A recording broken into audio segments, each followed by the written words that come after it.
اعوذ باللہ من الشیطان الرجیم بسم اللہ الرحمن الرحیم الم تر الی الذین خرجوا من دیارہم وهم الف حذر الموت فقال لهم اللہ موتوا ثم احیاہم ان اللہ لذو فضل علی الناس ولکن اکثر الناس لا یشکرون وقاتلوا فی سبیل اللہ واعلموا ان اللہ سمیع علیم صدق اللہ العظیم۔ اللہ کے نام سے جو بے انتہا مہربان اور رحم فرمانے والا ہے۔ تم نے ان لوگوں کے حال پر بھی کچھ غور کیا جو موت کے ڈر سے اپنے گھر بار چھوڑ کر نکلے تھے اور ہزاروں کی تعداد میں تھے۔ اللہ نے ان سے فرمایا مر جاؤ، پھر اس نے ان کو دوبارہ زندگی بخشی۔ حقیقت یہ ہے کہ اللہ انسان پر بڑا فضل فرمانے والا ہے، مگر اکثر لوگ شکر ادا نہیں کرتے۔ مسلمانوں، اللہ کی راہ میں جنگ کرو اور خوب جان رکھو کہ اللہ سننے والا اور جاننے والا ہے۔ تم میں کون ہے جو اللہ کو قرض حسن دے تاکہ اللہ اسے کئی گنا بڑھا چڑھا کر واپس کرے؟ گھٹانا بھی اللہ کے اختیار میں ہے اور بڑھانا بھی، اور اسی کی طرف تمہیں پلٹ کر جانا ہے۔ پھر تم نے اس معاملے پر بھی غور کیا جو موسیٰ علیہ السلام کے بعد سرداران بنی اسرائیل کو پیش آیا تھا۔ انہوں نے اپنے نبی سے کہا ہمارے لیے ایک بادشاہ مقرر کر دو تاکہ ہم اللہ کی راہ میں جنگ کریں۔ نبی نے پوچھا کہیں ایسا تو نہ ہوگا کہ تم کو لڑائی کا حکم دیا جائے اور پھر تم نہ لڑو؟ وہ کہنے لگے بھلا یہ کیسے ہو سکتا ہے کہ ہم راہ خدا میں نہ لڑیں جبکہ ہمیں اپنے گھروں سے نکال دیا گیا ہے اور ہمارے بال بچے ہم سے جدا کر دیے گئے ہیں؟ مگر جب ان کو جنگ کا حکم دیا گیا تو ایک قلیل تعداد کے سوا وہ سب پیٹھ موڑ گئے، اور اللہ ان میں سے ایک ایک ظالم کو جانتا ہے۔ ان کے نبی نے ان سے کہا کہ اللہ نے طالوت کو تمہارے لیے بادشاہ مقرر کیا ہے۔ یہ سن کر وہ بولے ہم پر بادشاہ بننے کا وہ کیسے حقدار ہو گیا؟ اس کے مقابلے میں بادشاہی کے ہم زیادہ مستحق ہیں، وہ تو کوئی بڑا مالدار آدمی نہیں ہے۔ نبی نے جواب دیا اللہ نے تمہارے مقابلے میں اس کو منتخب کیا ہے اور اس کو دماغی و جسمانی دونوں قسم کی اہلیتیں فراوانی کے ساتھ عطا فرمائی ہیں، اور اللہ کو اختیار ہے کہ اپنا ملک جسے چاہے دے۔ اللہ بڑی وسعت رکھتا ہے اور سب کچھ اس کے علم میں ہے۔ اس کے ساتھ ان کے نبی نے ان کو یہ بھی بتایا کہ خدا کی طرف سے اس کے بادشاہ مقرر ہونے کی علامت یہ ہے کہ اس کے عہد میں وہ صندوق تمہارے پاس واپس مل جائے گا جس میں تمہارے رب کی طرف سے تمہارے لیے سکون قلب کا سامان ہے، جس میں آل موسیٰ اور آل ہارون کے چھوڑے ہوئے تبرکات ہیں، وہ جس کو اس وقت فرشتے سنبھالے ہوئے ہیں۔ اگر تم مومن ہو تو یہ تمہارے لیے بہت بڑی نشانی ہے۔ سچ فرمایا اللہ نے۔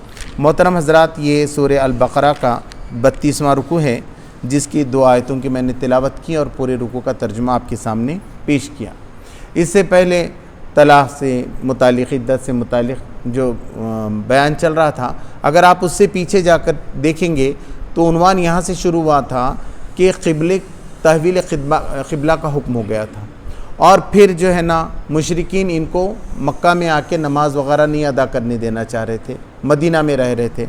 تو اب ان کو یہ حکم دیا گیا تھا کہ اب آپ کو جو ہے مقابلہ کر کے یہ بیت اللہ کو اپنے قبضے میں لینا ہے اور یہاں اللہ کے احکام کو جاری و ساری کرنا ہے۔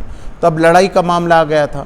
اب جب جہاد ہوگا تو معلوم تھا کہ عورتیں بیوہ ہوں گی، بچے یتیم ہوں گے، تو اس پہ گفتگو چل رہی تھی کہ بیواؤں کے کیا حقوق ہیں، پھر یتیموں کے کیا حقوق ہیں، پھر نکلتے یہ بھی ہوا کہ اب طلاق کے کیا حکم ہے۔ تو اللہ تبارک و تعالیٰ نے یہی قاعدہ قرآن مجید میں کہ جب کوئی ایک بات نکلتی ہے تو اس سے متعلق جتنے پہلو ہوتے ہیں اللہ تبارک و تعالیٰ اس کے بارے میں رہنمائی دیتے ہیں۔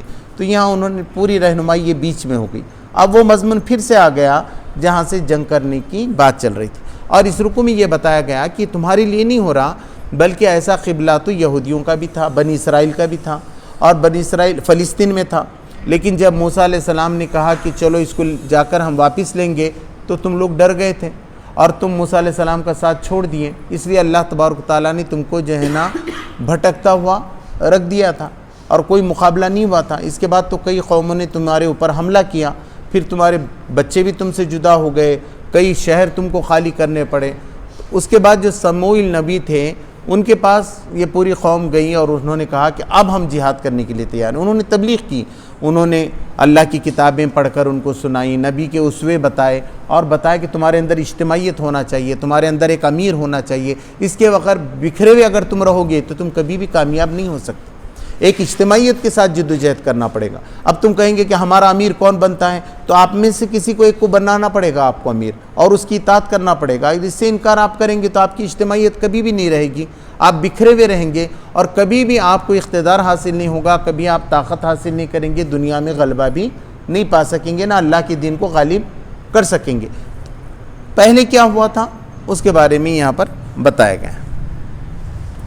الم تر الی الذین خرجوا من دیارہم وہم الوف حذر الموت، کیا تو نے دیکھا نہیں ان لوگوں کو جو اپنے گھروں سے نکلے تھے اور ہزاروں کی تعداد میں تھے موت کے ڈر سے، موت کے ڈر سے نکل گئے۔ ابھی ہم مارتے بول کے کوئی دوسرے ملک کو بھاگ رہے، کوئی اور وجہ نہیں تھی۔ اب یہاں دنگا شروع ہو گیا، بولے ایسے حالات خراب ہو گئے، اب یہاں رہنا نہیں رہنا، لاتور کی حالت خراب ہو گئی تو اورنگ آباد کے ختم ہو گئے، دلی بھاگم بھاگ، کیا بولے تو جان بچانے کو۔ تو اللہ تبارک و تعالیٰ نے پہلے وہاں بتایا کہ زندگی، موت، یہ برکت، یہ پیسہ، یہ جائیداد، یہ اولاد اور یہ خوشی، یہ سب اللہ کی طرف سے رہتا ہے۔ تمہارا تعلق اگر اللہ سے مضبوط ہے تو وہ سب ہوگا، اور موت تو اپنے وقت پہ آنی ہے۔ سوال یہ ہے کہ کیا کر کے تم جا رہے ہو کہ اللہ تمہارا تم سے راضی ہو جائے۔ تم اگر ایسا ڈرتے ہوئے رہو گے تو نہیں ہوگا۔ تو یہ جب معاملہ پیش آیا تھا تو وہی تھا، فلسطین کا تھا، اور وہ لوگ جو ہے ڈر کے ادھر مقابلہ کرنے کے بجائے دوسرے جگہ بھاگ گئے۔ پھر کیا ہوا؟ ہزاروں کی تعداد میں تھے۔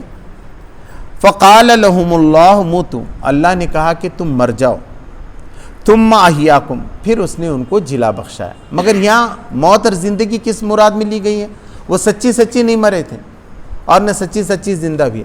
ہم یہ کہتے ہیں کیا ہے وہ زندہ ہے کہ آدمی مردہ ہے، اس کو کچھ سمجھ میں نہیں آ رہا، مطلب اس کا ذہن مردہ ہو گیا ہے، بات نہیں سمجھ رہے ہیں۔ قرآن میں بھی کہا اے نبی صلی اللہ علیہ وسلم کیا تمہاری بات مردے سن سکتے ہیں کیا؟ تم تو زندہ لوگوں کو سمجھا سکتے ہو، یعنی جس کے دل مردہ ہو گئے ان کو کیا قرآن کی بات سمجھ میں آنے والی ہے؟ ان کو کیا حضور صلی اللہ علیہ وسلم کی بات سمجھ میں آنے والی ہے؟ ان کے دل تو مردہ ہو گئے، وہ اپنے رب کی بات بھی نہیں سننا چاہ رہے۔ تو ہم بہت جگہ میں ایسا بولتے ہیں، ارے زندہ کس کو کہتے ہیں؟ جو حرکت میں رہتا ہے، جس کی وجہ سے کوئی چینج آتے رہتا ہے۔ اب مردے کیا کریں گے بتائیے خبر میں سے آ کے؟ اور زندگی میں بھی آدمی کچھ کام ہی نہیں کرنا چاہے، کوئی تبدیلی نہیں لانا چاہے تو وہ بھی مردہ ہے، کہ وہ تبدیلی نہیں لا رہا، کچھ صبح ہو رہی، شام ہو رہی، لیکن اس کے اندر زندگی میں نہیں آ رہی۔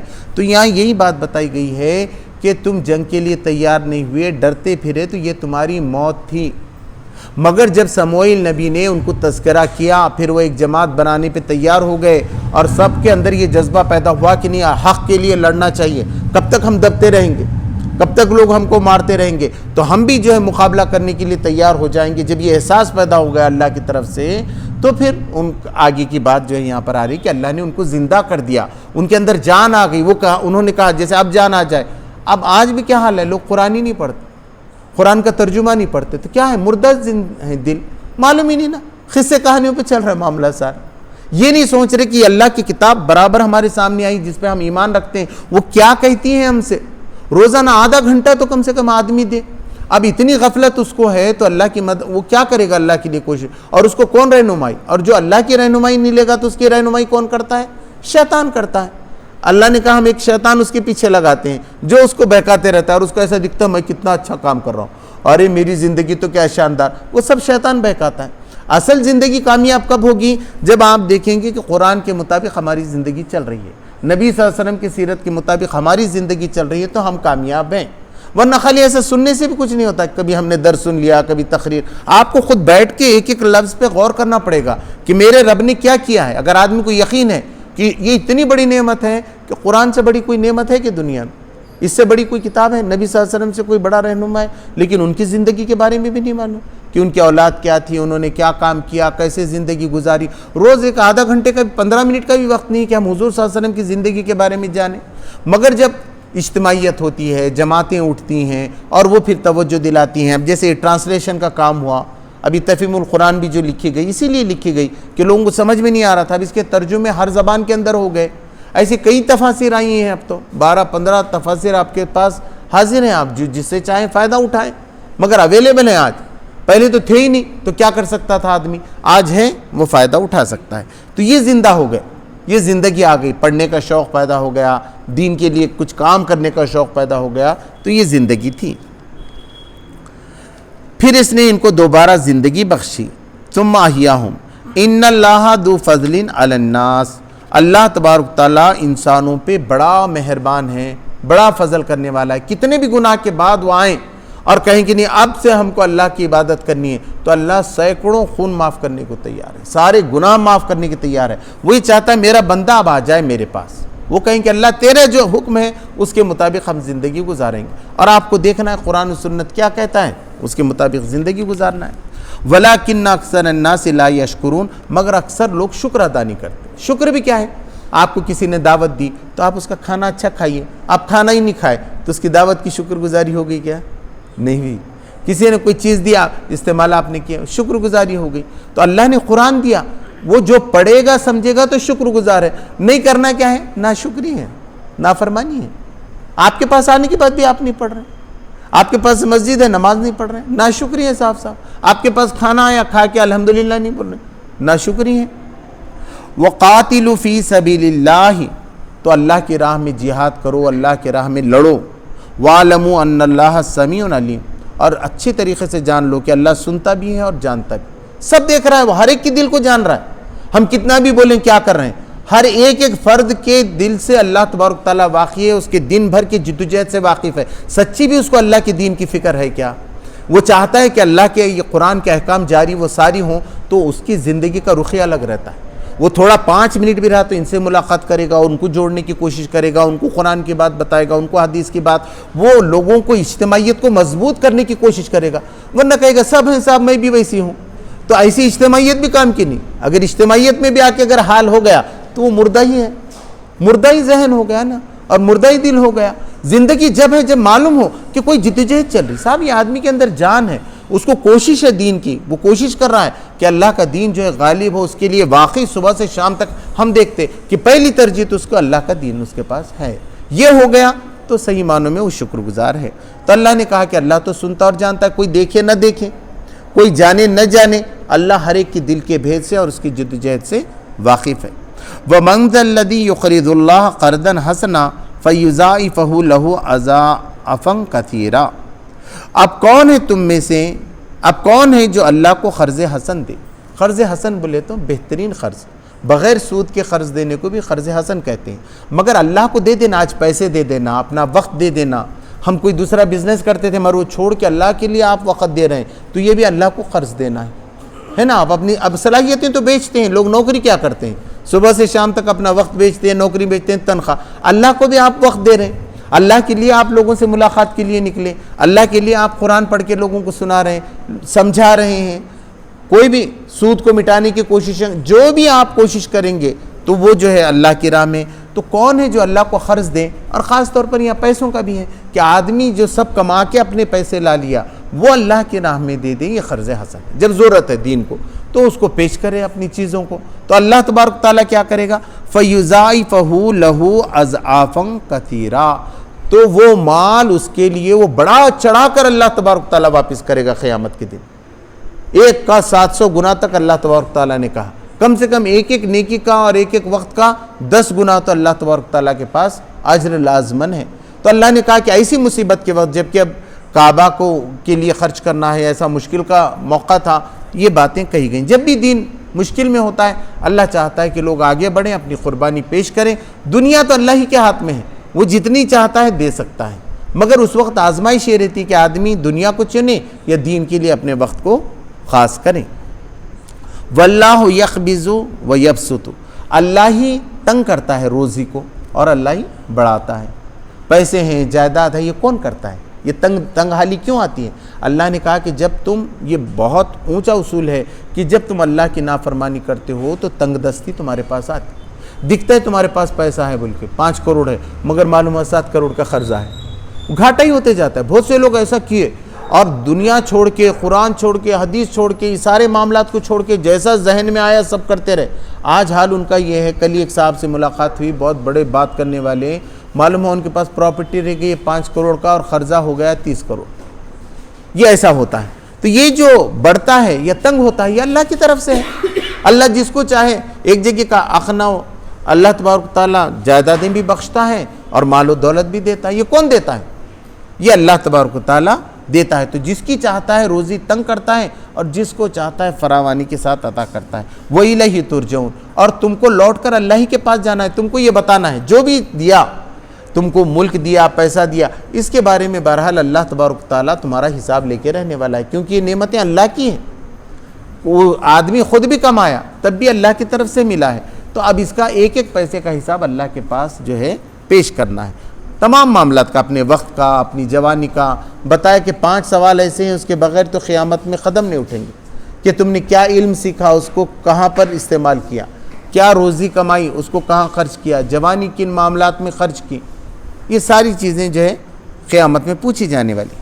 الم تر الی الملئی من بنی اسرائیل من بعد موسیٰ، کیا تو نے دیکھا نہیں ہے، ملئی یعنی سردار جو بڑے رہتے، اب جو الیکشن میں بھی جاتے ہیں لوگ ہمارے پاس کے، بڑے بڑے چیزوں کے ذمہ دار ہوتے ہیں، سماج کے کچھ بڑے لوگ ہوتے ہیں، ان کو کہتے ہیں ملئی، سردار۔ تو کیا تم نے دیکھا نہیں کہ بنی اسرائیل کے سرداروں کا معاملہ کیا ہوا موسیٰ علیہ السلام کے بعد؟ تو علم ترا کا بھی سمجھنا چاہیے، کیا تو نے دیکھا نہیں؟ تو یہاں کیا ایک کو بول رہے ہیں؟ نہیں، یہ اجتماعی خطاب ہے، یعنی ہر آدمی سے خطاب ہے، کیا تو نے دیکھا نہیں، تو نے دیکھا نہیں، تو نے دیکھا نہیں۔ اور اس کے بعد ایسی بات پیش کی جاتی ہے جو سب کو معلوم ہے، تو یہ کہتے ہیں کیا تو نے دیکھا نہیں کہ لاری کا بھوکمپ کیسے ہوا تھا؟ یعنی ہر ایک سے مخاطب ہے وہ، مطلب کس کو نہیں معلوم کہ لاری کے بھوکمپ، اس وقت اگر آدمی پیدا بھی نہیں ہوا ہوگا تب بھی اس کو معلوم رہتا ہے کہ لاری کا بھوکمپ کیسا ہوا تھا، کیونکہ بات اتنی ہوتی ہے۔ پولیس ایکشن کے بارے میں ایسی بات رہتی ہے، ایسا لگتا ہے جیسے ہم نے اپنی آنکھوں سے دیکھا ہے۔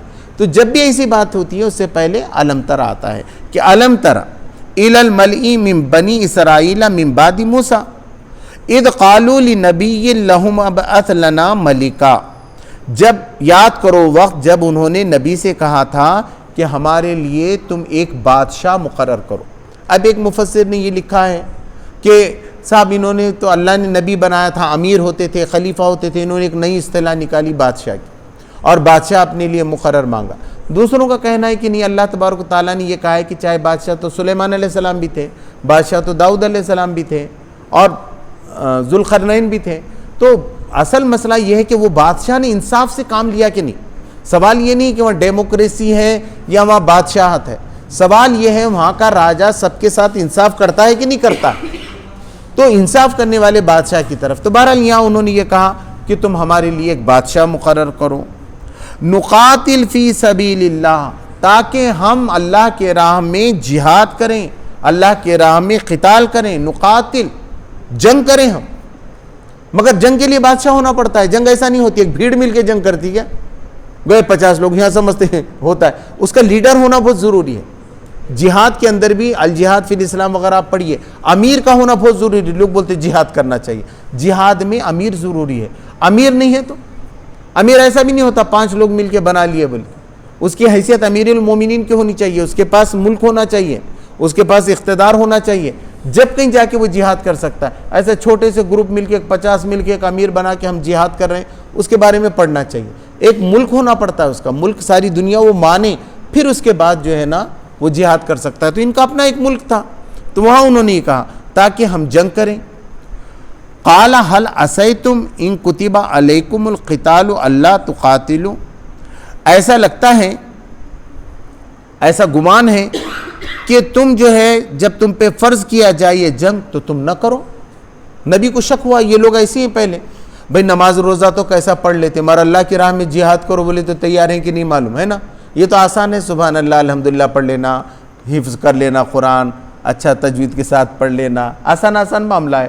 اللہ کی راہ میں روز مشکل لینا، جیسا لوگ آج کل قیدوں میں جا رہے، اب وہ گجرات کا کیس جنہوں نے لڑے، جنہوں نے ابھی تمہاری تیستا سی تلوار خواہ اس کو پکڑ کے جیل میں ڈالے میں، تو جو بھی کوئی بول رہا ہے بادشاہ کے خلاف اس کو تو پکڑ کے لے کے جا رہے۔ اب وہ حق پسند ہی ہونا کہ وہ بولے، اب جس کو یہ ڈر ہوگا کہ صاحب ہم کیسا بولیں گے تو وہ تو نام ہی نہیں لیتے، وہ بولتے چلو اپنا ادھر اللہ اللہ کرتے بیٹھیں گے۔ تو یہ نہیں ہے، دین یہ ہے کہ تم حق کے ساتھ بولو، انصاف کی بات کرنا سیکھو، اور اس کے لیے طاقت بھی جو ہے تم حاصل کرو۔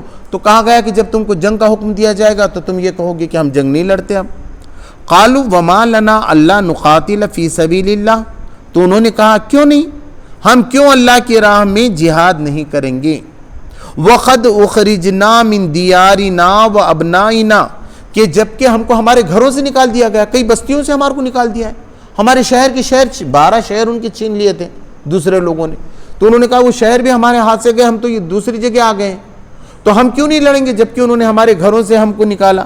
وہ ابنائنا، اور ہمارے بال بچوں کو ہم سے جدا کر دیا، ان کو بھی پریشان کر رہے، ہمارے نوجوانوں کو قتل کر دے رہے، وہ تو نہ ہمارا خاندان رہ رہا نہ ہمارا گھر رہ رہا۔ اب یہاں بھی دیکھیں نا، بلڈوزر چلا دیا گیا، اب یہ کیا ہے، ختم کر دینا ایک طریقے سے، تو ہمارے گھر توڑے جا رہے ہیں، ہمارے بچوں کو کر رہے ہیں، تو ہم کیوں نہیں اللہ کی راہ میں جدوجہد کریں گے۔ ایسا یہ تو کم ہے، بہت کم ہے، وہ بہت زیادہ تھا۔ فلما کتب علیکم القتال تولوا الا قلیلا منهم، پھر اس کے بعد یہ ہوا کہ ان پر فرض کر دی گئی جنگ کی، اب جنگ تم پہ فرض ہو گئی، اب تم سب مل کے جنگ کرو۔ تو کیا ہوا، تولوا الا قلیلا، سب پیٹ پھیر کے بھاگ گئے سوائے تھوڑے لوگ، ہزاروں تھے نا، جیسے اب پکا ہوا بولے تو سب بھاگ، نکو بھئی اپنا اپنا گھر دیکھ لو، بولے اب کہاں کرنا۔ خود نبی صلی اللہ علیہ وسلم کے ساتھ بھی کیسا 313 آ گئے تھے، جنگ احد میں 1000 چلے تھے، 300 بیچ میں سے پھٹ گئے، بعد میں توبہ کی انہوں نے، اللہ نے معاف کر دیا ان کو، مگر اس وقت تو جنگ میں پہلے 3000 کا مقابلہ، 1000 ادھر ہیں، ایک کو 3 کا، اس میں سے بھی 300 گئے، صرف 600-700 لوگوں کے ساتھ جنگ احد ہوئی تھی۔ تو ایسا بھاگ کے جانے کا بھی رہتا ہے کہ بہت سے لوگ ڈرتے بھاگ جاتے، اس سے کیا ہوتا ہے جو مضبوط فوج رہتی ہے اس کے بھی قدم ذرا ڈگمگا جاتے، پہلے سے تو بھی ساتھ نہیں تھا تو بات معلوم تھی، مگر بیچ میں سے 2 مل کے گئے، ایک بھاگ گیا، دوسرے پہ بھی جو ہے کیفیت پیدا ہوتی۔ تو یہاں کیا ہوا، وہ سب کے سب پیٹ دکھا کے بھاگ، یہ مسلمانوں کو بتایا جا رہا ہے تمہارے اندر یہ کیفیت نہیں ہونا، واقعی تمہارے اندر ماں سیسا پلائی ہوئی دیوار کے جیسے تعلقات ہیں کیا، یا تم ایک دوسرے کا منہ نہیں دیکھتے 8-8 دن تک اور چاہ رہے ہیں کہ اللہ کی راہ میں جدوجہد، ایسی کہیں ہوتی ہے؟ ایک جان ہونا پڑتا ہے، سیسا پلائی، ہر معاملے میں مشورہ ہونا پڑتا ہے، جب کہیں اجتماعیت کے اندر ایک طاقت پیدا ہوتی ہے، خالی کوئی اجتماع لینے سے ایسا کرنے سے نہیں ہوتا ہے، وہ طاقت ہی نہیں شروع ہو گئی۔ تو اللہ تبارک تعالیٰ نے بتایا پہلے کے لوگوں کا بھی قصہ ایسی ہے کہ وہ بھی سب بھاگ گئے۔ واللہ علیم بالظالمین، اللہ تبارک تعالیٰ ایسے ظالموں کو جانتا ہے، ظالم ہیں یہ لوگ، ظلم کر رہے ہیں، وعدہ ایک ہے ہم جدوجہد کرنے کو تیار ہیں، ہم اقامت دین کرنے کو تیار ہیں، مگر عمل پورا بتا رہے کہ نہیں ہمارے اندر ابھی دم نہیں ہے کچھ، ہے نا، تو یہ ظالم ہے۔ تو اللہ تبارک تعالیٰ نے بہت پھٹکار دیا ایسے لوگوں کو کہ پہلے تو تم نے ایک وعدہ کیا اور ایک مقرر وقت پہ تم آ گئے اور وہ کام ہی نہیں کر رہے جس کام کے لیے تم اٹھے تھے۔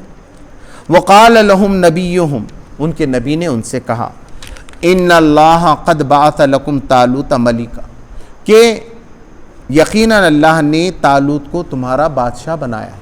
طالوت کیا تھے، ایک نوجوان تھے، بہت اونچے تھے، جب سب لوگ کھڑے رہتے تو ان کے کندھے کے برابر ہی آتے تھے، اور علم بھی ان کا اچھا تھا۔ وہ اپنے والد کے گدھے وہ گم گئے تھے، وہ ڈھونڈنے کے لیے آئے تھے، اللہ نے برابر اشارہ کیا سموئیل کو کہ جاؤ لے کر جاؤ، اور یہ تھا کہ وہ ایک قسم کا تیل تھا ان کے سر پہ مل دیتے تھے تو وہ بادشاہ ہوتے تھے۔ سموئیل نبی نے تو انہوں نے کہا کہ بھائی میں غریب ہوں، یہ بنیامین کے خاندان کے تھے، یوسف علیہ السلام کے بھائی جو بنیامین تھے ان کے خاندان کے تھے، یہ خاندان وہاں سب سے چھوٹا تھا، اور ان کا تو جو گروپ تھا چچیرے بھائیوں میں وہ کم سے کم تھا۔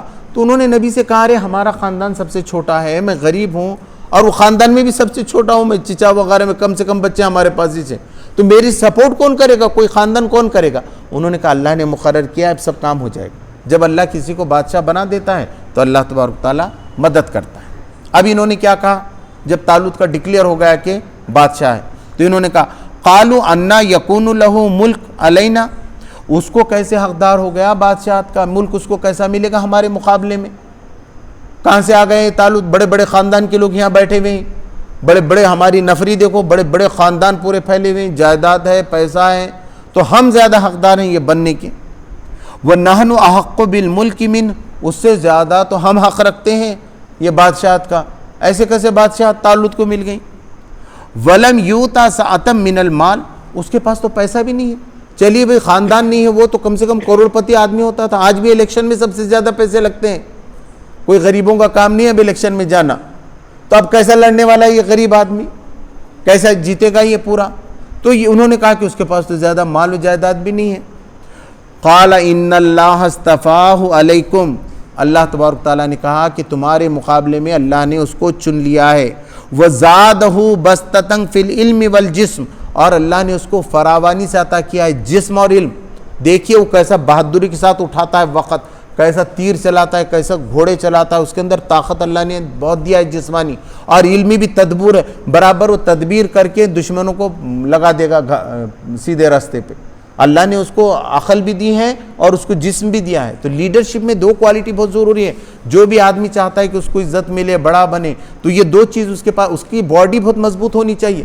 سست بادی، ہیلی پیلی، ڈھل ڈھیلی، پل پلی، ایسا نہیں بن سکتا آدمی بہت زیادہ۔ اس کو اندر دیکھیے کتنے بھی لیڈیز ہیں، جینٹس ہیں ہمارے پاس، لیڈر کیسا تیز تیز تیز تیز چلتے ہیں، وہ سب سے زیادہ ان کو کام کرنا، اور علم بھی رہتا ہے ان کے اندر کہ یہ تدبیر ہے، کیا یہ کیا کر رہے، کیا غلط کر رہے، سب پہ نظر رکھنا ان کے لیے جو ہے ضروری ہوتا ہے۔ تو یہ معاملے میں اللہ تبارک تعالیٰ نے طالوت کی دو صفتیں دیتی تھیں۔ واللہ یؤتی ملکہ من یشاء، اور اللہ جسے چاہتا ہے اپنا ملک عطا کرتا ہے۔ ملک کس کا ہے؟ اللہ کا ہے۔ وہ پلپلے جسم والوں کو بھی دے سکتا ہے، کبھی ہو سکتا ہے کبھی ایسا ہو جائے کوئی بہت کمزور خاتون بھی بن جائے، اللہ کی مرضی ہے، اللہ دے سکتا ہے، مگر یہاں پر جو ضرورت تھی اس کی اللہ تبارک تعالیٰ نے ذکر کیا۔ واللہ واسع علیم، اللہ تبارک تعالیٰ بڑی وسعت رکھنے والا ہے، بہت وسعت رکھنے والا ہے اور علم رکھنے والا ہے۔ اب کیا ہوا؟ وقال لهم نبیہم ان آیۃ ملکہ ان یاتیکم التابوت فیہ سکینۃ منکم، کہا ان کے نبی نے ان سے کہ اس میں اللہ اس کے بادشاہ ہونے کی ایک نشانی یہ ہے کہ تمہارے پاس وہ تابوت اور وہ صندوق آ جائے گا جس میں تمہارے لیے سکون کا سامان ہے، من ربکم وبقیۃ مما ترک آل موسیٰ و ہارون، جس میں جو ہے نا تمہارے رب کی طرف سے آئے گا، جس میں بقیہ جات ہیں جو موسیٰ علیہ السلام نے اور ہارون علیہ السلام کے زمانے سے۔ تو موسیٰ علیہ السلام کا عصا اس کے اندر تھا، من و سلوہ کے سامان تھے اور ایسی ساری چیزیں تھے۔ ہوا یہ تھا کہ 20 سال پہلے ان کے دشمنوں نے وہ صندوق ہی لے کر گئے تھے، یہ وہاں رہتا تھا، ان کی عبادت گاہ میں رہتا تھا، بڑے بڑے پردوں کے درمیان یہ صندوق تھا، اور اسی کی طرف رجوع کر کے دعا مانگتے تھے یہ، کیوں موسیٰ کا عصا ہے وہاں پر، وہ جو سانپ بن جاتا تھا اور یہ تھا، بالکل وہ عصا رکھا ہوا ہے، من و سلوہ رکھا ہوا ہے، اللہ کی نشانیاں ہیں، پھر گڑ گڑا کے اللہ سے دعا مانگتے تھے، اور وہ سمجھتے تھے یہ صندوق کی وجہ سے ہی ہماری حکومت ہے۔ تو ان کے دشمنوں کو معلوم ہو گیا کہ ان کا سارا پاور جو ہے نا کنسنٹریشن اس عبادت گاہ سے ہے، تو انہوں نے کیا کرے، وہ صندوق لے کے بھاگ گئے، ان کے ہاتھ سے صندوق نکل گیا۔ اب یہ بہت مایوس ہو گئے کہ صاحب یہ اللہ کی طرف سے ہو گیا، اب لعنت اپنے پہ پڑ گئی، سائیکولوجیکل یہ ہار گئے، پھر تو بہت دبتے چلے گئے۔ تو اللہ تبارک تعالیٰ نے کہا کہ پہلا معاملہ یہ ہوگا کہ یہ طالوت کے بادشاہ ہونے کی شکل یہ ہے کہ وہ صندوق تم کو مل جائے گا، واپس آ جائے گا، اپنے آپ آ جائے گا، تم کو اس کو لڑنے کی بھی ضرورت نہیں پڑے گی، اس کو فرشتے اٹھا کر لائیں گے، تحملہ الملائکہ، اور ملائکہ آئیں گے۔ تو ہوا یہ کہ وہ کیا کر رہے تھے، وہ دشمن جب بھی جا رہے تھے جہاں بھی اس کو رکھتے وہاں وبا پھوٹ پڑتی، جیسا بھی یہاں بیماری ہو گئی تھی اپنے پاس کورونا کی، پلیگ کی، ایسی بیماریاں پھیلتی، وہ دوسری طرف آئے۔ آخری میں 20 سال تک انہوں نے سوچے کہ ان کو نہیں دینا، آخری میں انہوں نے بولے نہیں صاحب یہ ان کو دینا پڑے گا، یہ بیماریاں ہمارا پیچھا نہیں چھوڑ رہی۔ تو اس میں آتا ہے، ان کی روایت میں ہے کہ انہوں نے ایک گاڑی بندھی اور اس کے اندر 2 دودھ دینے والی گایوں کو کرا، حالانکہ ان کے بچڑے تھے، بچڑا جس کا رہتا ہے وہ گائے ہلتی نہیں، انہوں نے بچڑے کو ایک کمرے میں بند کر دیے، 2 دودھ پینے والی گایوں کو اس سے جوت دیے اور وہ پورا صندوق رکھ کے ہکال دیے۔ اللہ کی کرنی ایسا، بالکل اللہ نے کہا کہ فرشتوں کے جیسا تھا وہ پورا آ کے پورا ان کے کھیتوں کے سامنے سے رک گئے، پورا انہوں گیہوں کاٹ رہے تھے، دیکھے تو کیا وہ صندوق آ گیا، آتے ان کی انرجی بڑھ گئی اور معلوم ہو گیا واقعی طالوت کو اللہ تبارک تعالیٰ نے بادشاہ، پہلے تو تذکیر ہو رہی تھی، یہ ہو رہی تھی، پھر اللہ کی یہ نشانی بھی ان کے سامنے جو ہے آ گئی۔ ان فی ذلک لآیات لکم، اس میں تمہارے لیے کھلی نشانی ہے، ان کنتم مومنین، اگر تم ایمان رکھنے والے ہو، اگر تم یقین کرنے والے ہو تو اس میں تمہارے لیے یقین ہے۔ اس سے معلوم ہوا کہ اب تم کو طالوت کے ساتھ جو ہے بادشاہ بنایا گیا ہے، اب تم کو اللہ کے راہ میں یہ جو ہے جنگ جو ہے لڑنی ہے۔ اس کے بعد وہ قصہ ہے کہ اب طالوت علیہ السلام یہ فوج لے کر نکلے، تو انشاءاللہ موقع یہاں پر رکوع ختم ہو گیا ہے، یہ 32واں، انشاءاللہ زندگی باقی رہی تو 33واں رکوع ہم اگلے منگل کو انشاءاللہ دیکھیں گے۔ اللہ تبارک تعالیٰ سے دعا ہے کہ اللہ تبارک تعالیٰ ہمیں دین کی صحیح باتوں کو سمجھنے کی توفیق عطا فرمائے، ہم کو مضبوط اجتماعیت بننے اور اس کے لیے اپنا سب کچھ نچھاور کرنے کی توفیق عطا فرمائے۔ دنیا میں جب تک رکھے اللہ عزت کے ساتھ کامیابی کے ساتھ رکھے، اور آخرت میں ہمیں جنت فردوس نصیب عطا فرمائے۔ ربنا تقبل منا انک انت السمیع العلیم وتب علینا انک انت التواب الرحیم۔ سبحان ربک رب العزت عما یصفون، والسلام علی المرسلین والحمد للہ۔